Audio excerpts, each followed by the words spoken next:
अस्सलाम वालेकुम दोस्तों, आज हम आपको बता रहे हैं no frost refrigerator wiring layout. और इसके अंदर जो लगे हुए कंपोनेंट्स हैं इसके ऊपर हमने मार्किंग की हुई है और मार्किंग के हिसाब से यहाँ पर हमने नाम भी मेंशन कर दिए हैं और सीरियल वाइज इसके अंदर नाम लिखे हुए हैं।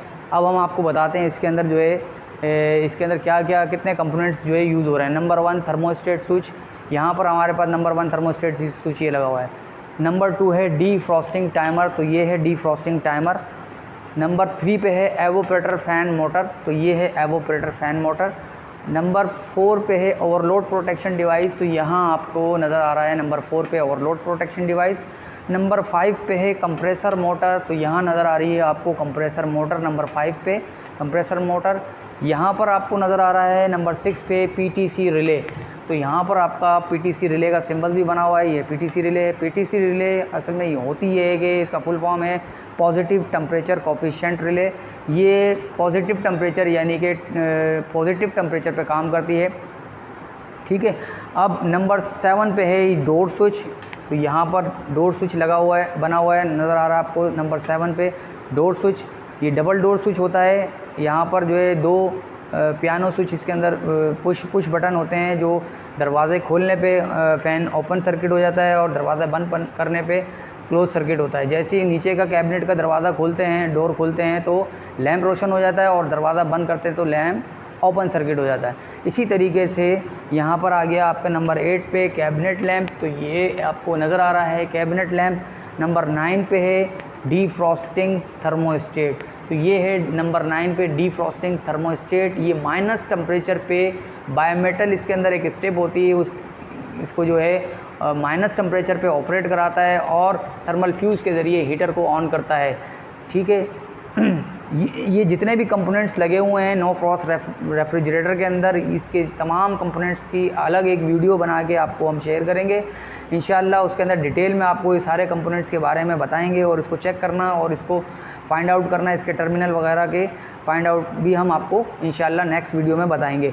तो यहाँ पर हमारा नंबर 9 हो गया। नंबर 10 हो गया थर्मल फ्यूज़, तो यहाँ पर आपको नज़र आ रहा है थर्मल फ्यूज़। थर्मल फ्यूज़ लगाते हैं सेफ्टी के लिए, ताकि थर्मल फ्यूज़ जो है सेफ्टी के लिए इसलिए लगाते हैं ताकि हीटर अगर वर्किंग कर रहा हो, डिफ्रॉस्टिंग कर चुके, तो ये क्या करे ओपन सर्किट करा दे इसको, ताकि ये जो है इसकी प्लास्टिक वगैरह को मेल्ट ना कर सके। ख़तरे से बचने के लिए हम थर्मल फ्यूज़ का यूज़ करते हैं। और नंबर 11 पे है हीटर, तो यहाँ पर ये हीटर हैं, तो ये हीटर जो है मुख्तलिफ होते हैं हीटर इसके अंदर एवोपरेटर भी हीटर होता है, इसमें ड्रेन हीटर भी होता है और इसमें स्कॉट हीटर भी होता है। स्कॉट हीटर जो है थर्मापोल के ऊपर बिछा हुआ होता है, वायर की तरह, वायर की शक्ल में होता है। बहुत सारे हीटर इसमें यूज़ होते हैं। हमने 2 ही हीटर इसमें मेंशन किए हैं और इसकी सप्लाई दी है, तो 2 से ज़्यादा अगर आप हीटर लगाना चाहें तो उसके अंदर भी हम उसकी वायर को यहीं से सप्लाई देंगे।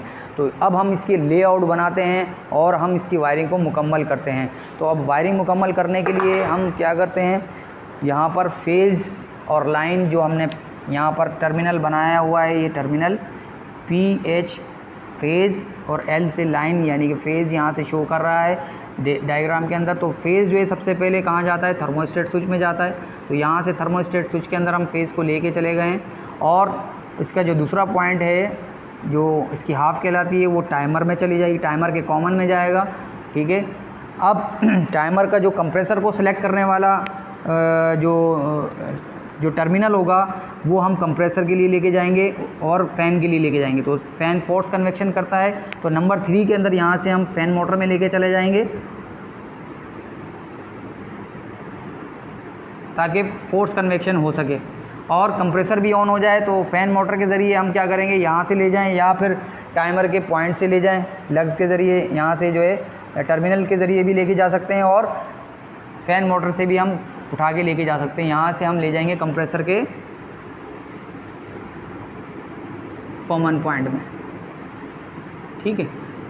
अब कॉमन कंप्रेसर के ओवरलोड प्रोटेक्शन डिवाइस में लेके गए, ओवरलोड प्रोटेक्शन डिवाइस से कंप्रेसर के कॉमन में ही ओवरलोड कंप्रेसर की फेज़ की सीरीज़ में लगा दिया जाता है। और अब हम लेके जाएंगे फेज़ को पहुंचा चुके हैं यहाँ से हम, ठीक है। अब जैसे मिसाल के तौर पे कंप्रेसर टाइमर इसलिए होता है कि कंप्रेसर अगर हमारे 8 घंटे या 10 घंटे चलता है तो उसके बाद डिफ्रॉस्टिंग के लिए हीटर ऑन होता है। तो हीटर ऑन करने के लिए क्या हुआ, जैसे 10 से 12 घंटे गुजर जाते हैं तो टाइमर का पॉइंट क्या होता है, 2 वे स्विच की, इसके अंदर 2 वे स्विच का काम हो रहा है। ये स्टेप उठ के इस पॉइंट पे आ जाती है, तो यहाँ से फेज़ जो है वो डिफ्रॉस्टिंग थर्मोस्टेट में चला जाता है, यानी कि बायोमेटल पे काम कर रहा है। जैसे ही कंप्रेसर ऑफ होगा, हीटर ने टाइमर ने सप्लाई जो है बायोमेटल स्टिप को दी, यानी कि डिफ्रॉस्टिंग थर्मोस्टेट को दिए। डिफ्रॉस्टिंग थर्मोस्टेट थर्मल फ्यूज़ को देता है, ये क्लोज सर्किट कर देगा यहाँ पर, और ये थर्मल फ्यूज़ को देगा। जैसी थर्मल फ्यूज़ जो है इससे सप्लाई जो है इसके हीटर में चली जाएगी और ड्रेन हीटर में भी चली जाएगी सप्लाई, दोनों हीटरों में सप्लाई चली जाएगी। और इसके बाद हम क्या करते हैं, फेज़ को हीटर के ज़रिए, यानी कि जब हीटर को सिलेक्ट करेगा तो इसके ज़रिए भी हम पहुंचा चुके हैं। अगर ये कंप्रेसर चल रहा होगा तो कंप्रेसर का ये पॉइंट है, टर्मिनल है, तो कंप्रेसर जब चल रहा होगा तो कंप्रेसर को सेलेक्ट किया हुआ होगा तो कंप्रेसर चल रहा होगा, कंप्रेसर की फ़ैन मोटर में और एवोपरेटर की फ़ैन मोटर में, और कंप्रेसर के लिए ओवरलोड प्रोटेक्शन डिवाइस के लिए हम कंप्रेसर को भी लेके जा चुके हैं। तो हम क्या करेंगे, अब न्यूट्रल को डिस्ट्रीब्यूट करेंगे। तो न्यूट्रल को डिस्ट्रीब्यूट करने के लिए हम क्या करेंगे, यहाँ से न्यूट्रल ले जाएंगे हम डोर स्विच के अंदर। सबसे पहले यहाँ डोर स्विच के अंदर लेके गए हम, ठीक है, ताकि जैसे ही हम दोनों दरवाजे बंद करेंगे तो यहाँ पर एक 1 वे स्विच है, एक 2 वे स्विच है।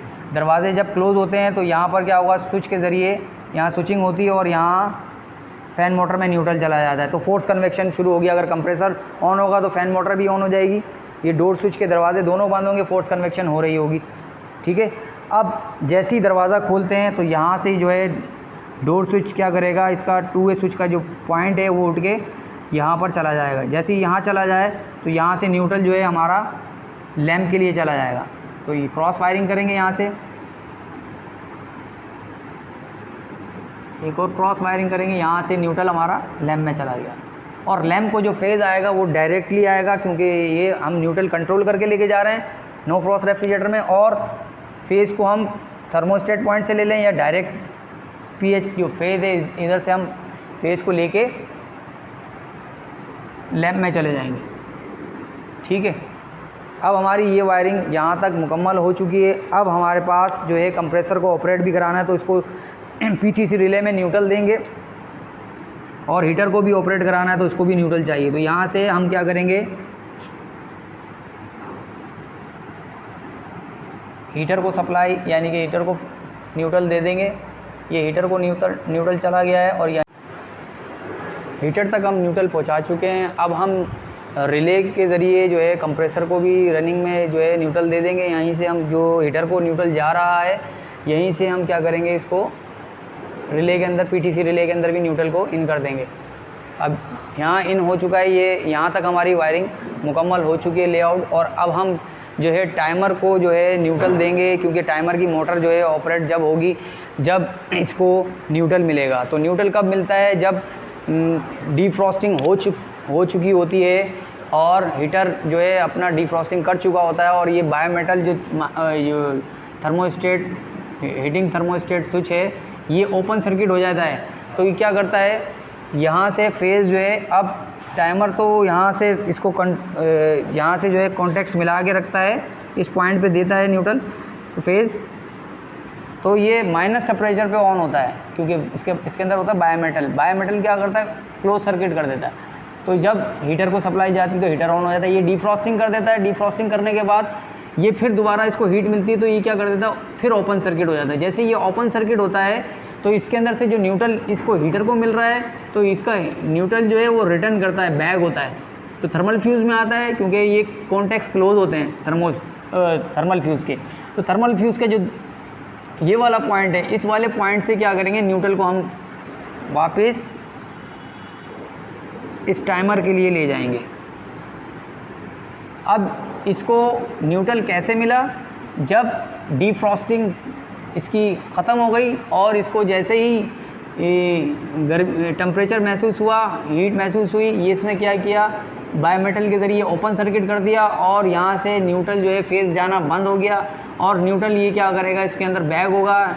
न्यूट्रल कहाँ से बैग हो रहा है, आप ये देख रहे हैं कि न्यूट्रल डायरेक्ट हीटर में आ रहा है और ये जैसे ही बैक होगा तो यहाँ से थर्मल फ्यूज़ से होता हुआ यहाँ से इसकी मोटर को मिल जाएगा और मोटर इसकी ऑन हो जाएगी। जैसे ही मोटर ऑन होगी इसके अंदर क्या होगा, अभी ये पॉइंट इधर नहीं हो सकता जब तक ये मोटर चलेगी नहीं। तो ये मोटर रेस्ट कर रही थी जब हीटर ऑन था।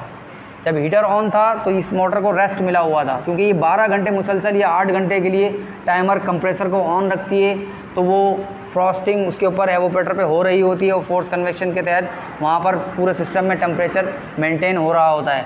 जैसे ही 10 से 8 घंटे मुकम्मल हो जाते हैं ये माइनस टेम्परेचर पे क्लोज सर्किट करती है और फिर ये क्या करती है, हीटर को ऑपरेट कराती है। हीटर डीफ्रॉस्टिंग करता है। डीफ्रॉस्टिंग के अंदर ये जो इसके अंदर जैसी फेज़ जाता है थर्मल फ्यूज़ से होता हुआ हीटर को मिलेगा, तो यहाँ पर भी इस मोटर के अंदर भी फेज़ आ रहा होगा।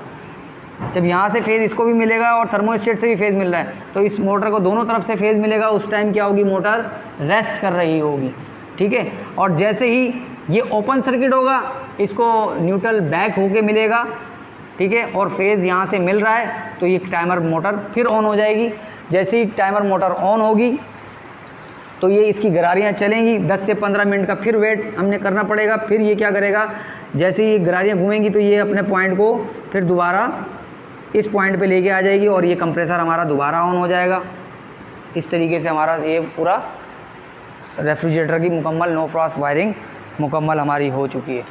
इंशाल्लाह नेक्स्ट वीडियो हम आपको आगे चल के और भी इसकी कंपोनेंट्स के बारे में हम बताएंगे कि अलग अलग इसको किस तरीके से चेक करते हैं, टाइमर को, बायोमेटल, थर्मल फ्यूज़ को और ये हीटर वगैरह को सप्लाई दे के हम और इसको जो है इसके कनेक्शन का तरीक़ेकार हम आपको इंशाल्लाह बताएंगे।